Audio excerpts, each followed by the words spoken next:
Here we are again at the Banger in the Hangar Container interviews.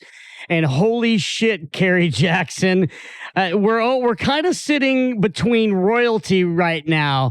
We knew we were going to get one piece of the royalty pie, but we got two pieces with us. Hey, man, it's all legends when it's Banger Weekend, all man. Legends. We have Mr. John Tex Gibson in the house and Mr. Nicky Guerrero. Yeah. Hello. Thanks for coming on with us, guys. We appreciate it. Now, mostly our podcast is digging into history and all that kind of stuff, but we're doing a little shorter version here at the Banger, so we're just going to kind of flow some stuff. Johnny, I tell you what, you know that everybody adores you. You're the Texas baby. You've been the guy since forever, skating and back with Castor and beyond that, but, you know, pretty much tell us the difference between what you think of a Texas skater and then everybody else. What makes it different? What made you different? What made the scene and all that? I guess because I was like the first. I got out there, go to California, compete, make a mark on the scene back in 79. Yeah. 1980, the Gold Cup Series, all from that superstars of the 70s, you know. They came, they found me, they took me out there, I skated, and then the industry dropped out. And that's when we went underground. It all came back. Texas all came together with that. Yeah, there's not enough time here for so many stories about those details, etc. But you're iconic. And at that time, we've talked that Stuart Singer was one of the big skaters right there, Donnell Distribution and all that. Yes, were you on an early team at that point in Houston before you went to the... Well, actually, you know, I started, it was all, people were riding for the skate park team, right? What was yours? It was Gulf Coast Skate Park. And then, you know, you had the Texas Pipeline, you had Skateboard City, Solid Surf. Everyone had their little cliques that was skating there. And we used to all compete against each other. Even the guys in Dallas with Free Flight Skate Park, Wizard, we would go back and forth. And that's where I met Craig and Wilkes and Jeff Newton. You know, he had Zorlak. He was making those little boards out of his garage, asked me to ride for one. So I was riding for Zorlak, actually, before I got sponsored by Castor. Then after Castor, I went back to Zorlak. Right. Yeah. And we know the story of how your board shape came. It's one of the most iconics and all that. But I want to bring in this guy also because I recently showed him a picture that I took of him on the Hurricane, like 90 or so. And so you guys would have known each other at that time. And this guy coming in from overseas, Denmark, right? Yeah, I came out of Denmark, Copenhagen, Denmark. And when I first turned pro for GNS, Ken Fillion, he turned pro at the same time. So GNS would send me over here for our first contest in Atlanta, Georgia, Atlanta. It was an NSA contest. And I met Johnny here and we skated some pools together and we skated every day at the skate park of Houston. And I remember that Ken Fillion bought a new black sports car and we were riding down the freeway listening to Metallica full blast on the way to the skate park. And it was just Texas had a big impact on my skating with all the good ramps at the skate park. You knew about Tex before then, way early, obviously. Yeah, but I was kind of later, you know, because I was over in Europe. So I turned pro in January 1987. Yeah, dude, so he was already. You used to come out to Houston and just no contest at all, just like hang out with Fillion and we're like. Well, and that's the thing, the connection and why he has that. Not did he just only skate in those contests, but you have a Texas connection. Yeah, he just came from skate. That. He just came to hang out and skate. Neil Blender too. He came out and would bring you and some other guys. Chris Miller came over and.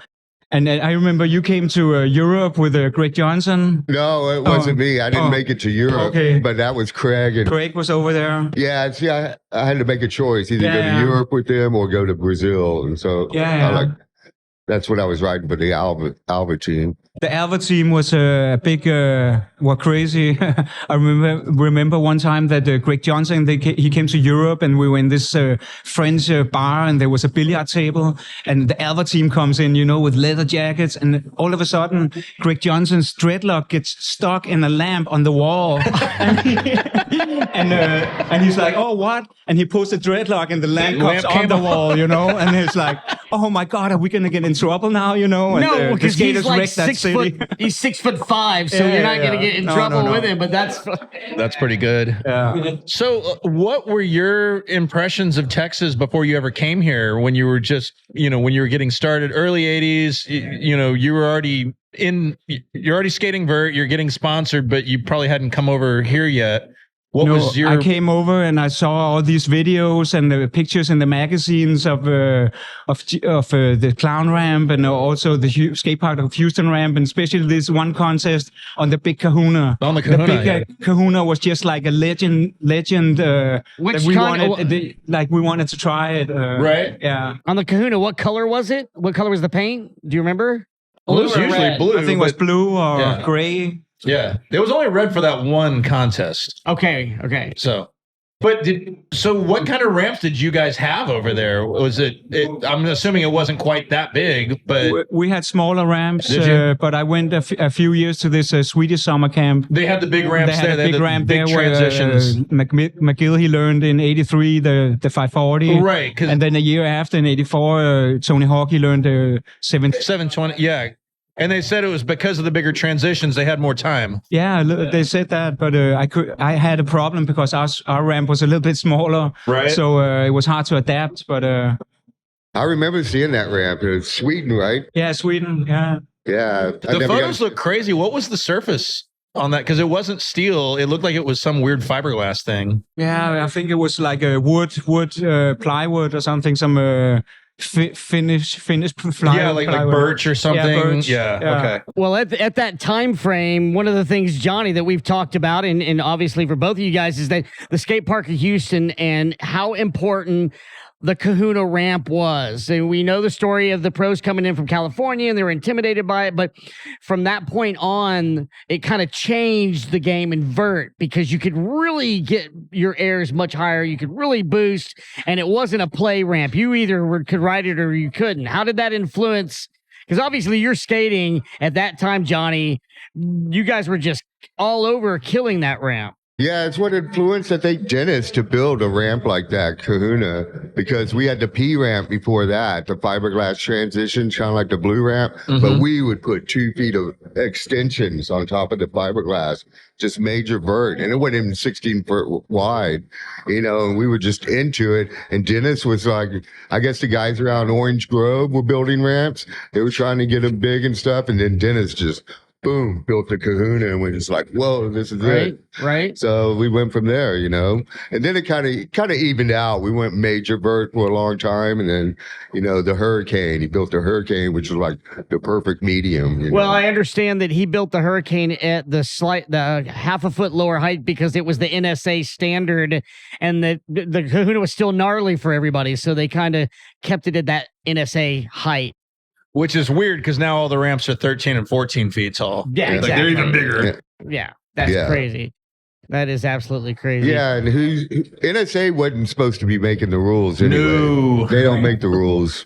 And skaters make the rules. And Nicky, you mentioned to me twice that you've got some stories. You got some story about Johnny that we want to know that he doesn't know you know?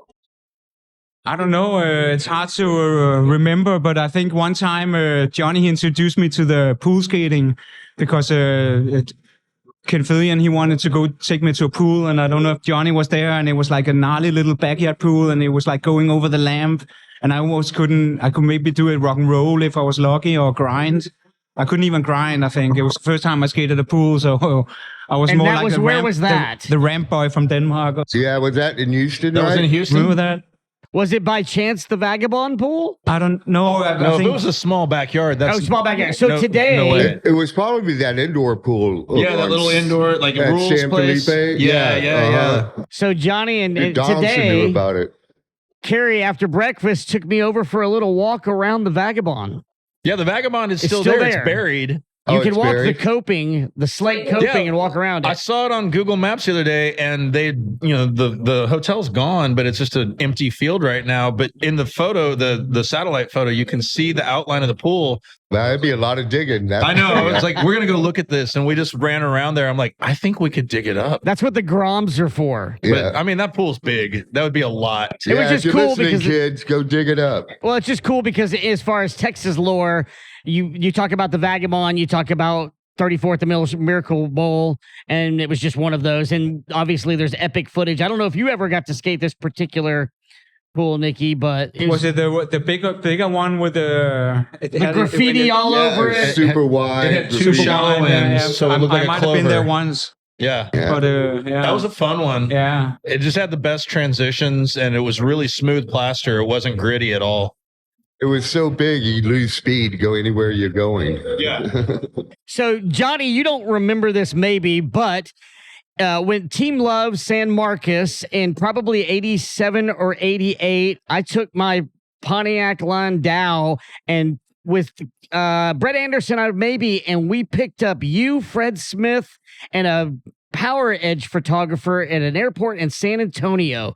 Drove you to a demo that had a 10-foot wide ramp in the parking lot, 10-foot wide, and a channel on one side. Oh my God. 10-foot wide. It had the split PVC coping. Oh my! And then after that, it wasn't the plexiglass one. No. And then after that, we skated the Selma Ditch, which is no longer, and it was the weekend of the street contest at the Austin Music Hall. Yes, I remember that. I've got a picture of you doing a big, ramp to wall ride, like freaking high up.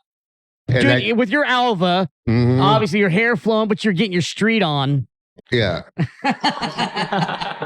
Yeah, with my beret. I had my beret on. I don't think you had a beret. I'm not sure if that was the case. I remember that era. I remember the beret. Yeah, the Monica Lewinsky era. Yeah. There was a raging party the night before, and Fred Smith was doing his whole drunken chain in his nose and mouth and showing off the brain. flossing the brain and doing all that stuff. It was a crazy fucking time. Those parties were crazy. It was crazy time. It's got cancer for sure now. It's got, yeah. The famous photo of the Chainsaw Wild Bill pads with you and Fillion and everybody in there. Is that Hubert in the mask? Yes, that's Hubert, and that's Neil Blender laying down. Not Jeff Phillips, Neil Blender. Oh yeah, it was Blender on the ground. That's Blender laying on the ground. Blender was not in that photo. Blender is Jeff's not in that photo. No, I'm sorry. Jeff's not in that photo. Yeah, no, he's not. I don't think he is. No. Nope, Jeff, because that would all happen in Houston. That's like one of those trips like GNS would do, like with Nicky, and Neil Blender would just show up at the airport. Well, we know he loves Texans. We'd have to go Texans. pick him up, and he would just hang out with us for a couple weeks. And I remember came in, flew in. I had a broken ankle this one time. That's a whole other story how that happened, but. We picked him up at the airport and we went to Cecil's in Corpus. We drove in my mom's Cadillac. Was this been in 1983? Around there, I just got a floppy disk of photos from Big Ryan that I'm getting digitized of that contest. Yeah, so we went there and rode it. Neil loved it and everything. Drove him back. Like he just hanging out because he just wanted to see what was going on, with us. He loved it. He did it 3 or 4 times, Neil liked Texas, but did he have a thing about tall skaters? Because you, Johnny, Phillips, Wilkes, all you guys are tall. It's got to be in the water. I don't know. Yeah, man, that's just how they grow them here. Yeah. Yep, everything's It was good, man. Tony Hawk is tall as well. Yeah, exactly. So I mentioned the Wild Bill thing. You guys got a little comment, a little story about Wild Bill? Well, he used to always come out to the Kahuna, and he would be sitting there. First thing he had were these wrist guards with big mohair on them. That Craig wore. First he's like, hey, you guys want to try these out? We're like, get away, like mohair wrist guards. We didn't really know, who he was. He was just a guy hanging out with weird wrist guards. And then he kept forcing them on us, and Ken or some of us go, man, if you want to make anything safety, make some good knee pads, man. We need some knee pads. He'd go away for about a week or two. He'd come back. He'd have these knee pads. We'd try them on. Ken would talk him up, and Todd would tell him what to do, and he kept coming back till he had a finished product. And we're like, well, okay, man, let's check these out. And that was pretty much it, how it was born. That's why he called it Pro Design. Because he just kept giving giving him tips, and he kept coming back, trying them. And there you go. That's how it happened. And at one point, Pro Design was like a product you couldn't get around the world, but we saw these pads and they looked really good, and everyone wanted to get them. And I got a story that one time I was leaving Houston, and it was the last day. It was a Sunday, and Wild Bill, I think he picked me up, and we went to this house, and he sold me a pair of elbow pads. Yeah, and it was like a pair of cowboy, what do you call the jeans? Cowhide. Denim? Denim, Denim. and then with And orange on the inside. And I wrote this elbow, and I didn't even get knee pads. And said, we take that, we do that later. Next time we have more time. Right. And then I wrote these elbow pads for over 20 years until the Velcro couldn't even go on. They and, last. Yeah. He was Man. really nice. Yep.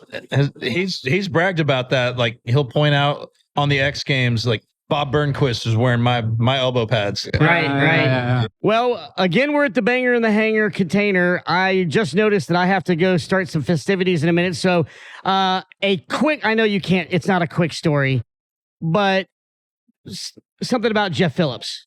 the way he trained, the way he, got ready to go skate the ramp and everything was a 2-liter bottle of Pepsi and a rope of nerds. That's what he ate. That was it. All sugar. Yep, all sugar. There was no stopping him after that. I'll bet. I remember one time in Arizona, we went to this NSA contest, and Neil Blender and Jeff Phillips and Ken Phillips were hanging out, and it was kind of mysterious about Jeff Phillips because he won a contest, he just won one of the big ones, and he was really good. So yeah. And they came over to Europe, or no, you were I over was here? at the same hotel, but there was some mysterious about them. They were just hanging out at the hotel, and then skated later. That's funny. That's good stuff. Well, guys, we're going to definitely have to do this, especially for you, Johnny, because we talk about Texas history. But, Nicky, you love Texas, and we appreciate that. We always feel, I saw you back at the skate park in Houston coming over and skating in those contests. I think you were with Powell maybe at that time. Yeah, first for GNS until 90, and then from 90 to on, it was Powell. Right. So all that part of the history, and we're just super stoked that you guys stopped by for a few minutes, and we'll have more of this. So, thank you guys for coming on the Won't Shut Up and Skate podcast. And you know what? Have a good time. All right. Thanks, Talk to you Phil. soon. Thanks, guys.